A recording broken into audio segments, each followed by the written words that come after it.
दोस्तों आज हम बात करेंगे उस खास गुप्त हनुमान मंत्र की जो स्वयं देवों के देव महादेव शिव द्वारा रचित है, जो इतना शक्तिशाली है कि जो भी भक्त इसे जपता है इसके प्रभाव से हनुमान जी उस भक्त के पास तुरंत चले आते हैं। दोस्तों यह गुप्त हनुमान मंत्र शाबर मंत्र के नाम से जाना जाता है।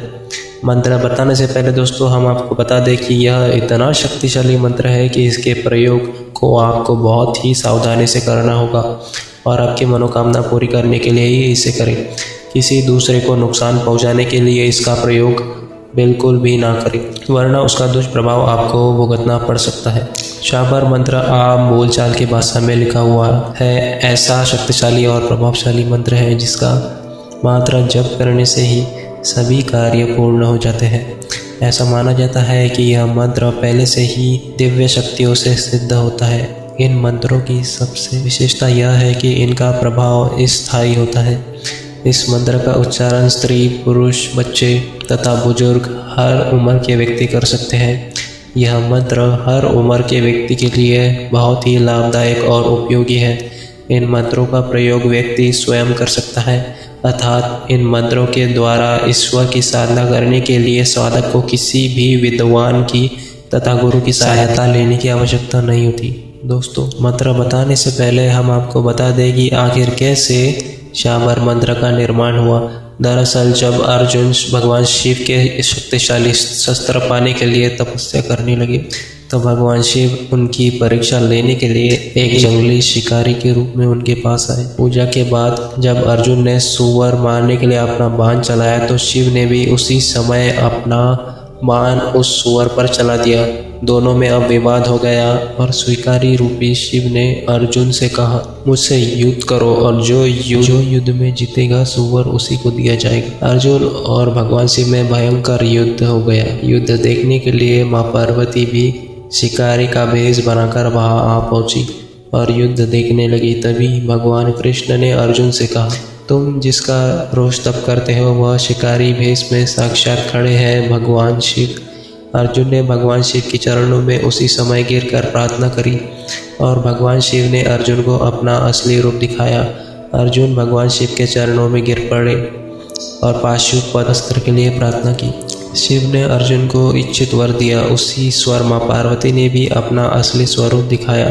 जब शिव और अर्जुन में युद्ध हो रहा था तो माँ भगवती शिकारी का भेष बनाकर बैठी हुई थी और उस समय अन्य शिकारी जो वहाँ युद्ध देख रहे थे उन्होंने जो मांस का भोजन किया वही भोजन माँ भगवती को शिकारी समझकर खाने को दिया। माता ने वही भोजन ग्रहण किया। इसलिए जब माँ भगवती अपने असली रूप में आई तो उन्होंने भी शिकारियों से प्रसन्न होकर कहा, हे किरातो मैं प्रसन्न हूँ, वर मांगो। इस पर शिकारियों ने कहा, हे माँ हम भाषा व्याकरण नहीं जानते और न ही यह हमें संस्कृत का ज्ञान है और न ही हम लंबे चौड़े विधि विधान कर सकते हैं, पर हमारे मन में भी आपकी और महादेव शिव की भक्ति करने की इच्छा है।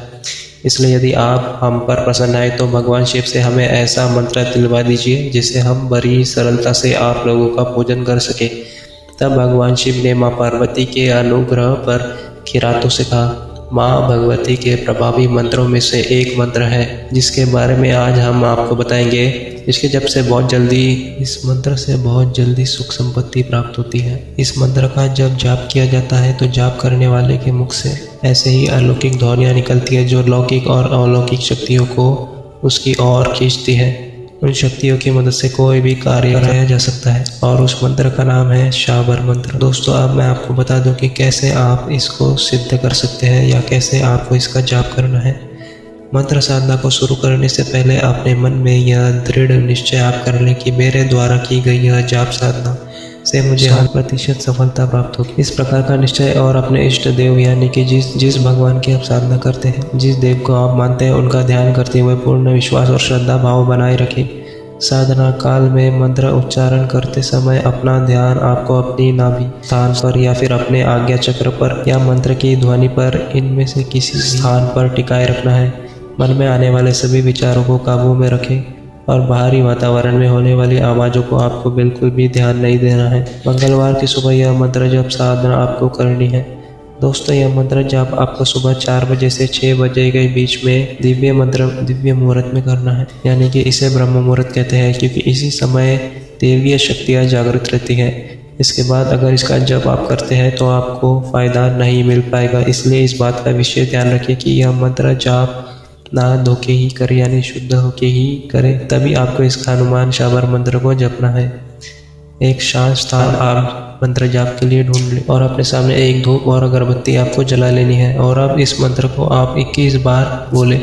मंत्र है दोस्तों, ओम हनुमान पहलवान, वर्ष 12 का जवान, हाथ में लड्डू मुख में पान, आओ आओ बाबा हनुमान, न आओ तो दुहाई महादेव गौरा, पार्वती की शब्द साचा पिंड काचा, पूरो मंत्र ईश्वरो वाचा। दोस्तों इस प्रकार आपको इस हनुमान मंत्र का जाप करना है। उसके बाद अपनी दोनों आंखें बंद करके जो भी मनोकामना आपकी है हनुमान जी को मन में ध्यान में लाते हुए आपको अपने समक्ष उनके समक्ष बोलनी है। दोस्तों इस उपाय से आपका हर असंभव कार्य संभव हो जाएगा। हर कार्य में आपको सफलता मिलेगी और हनुमान जी की विशेष कृपा आपको होगी। तो अभी के लिए इतना ही दोस्तों, धन्यवाद।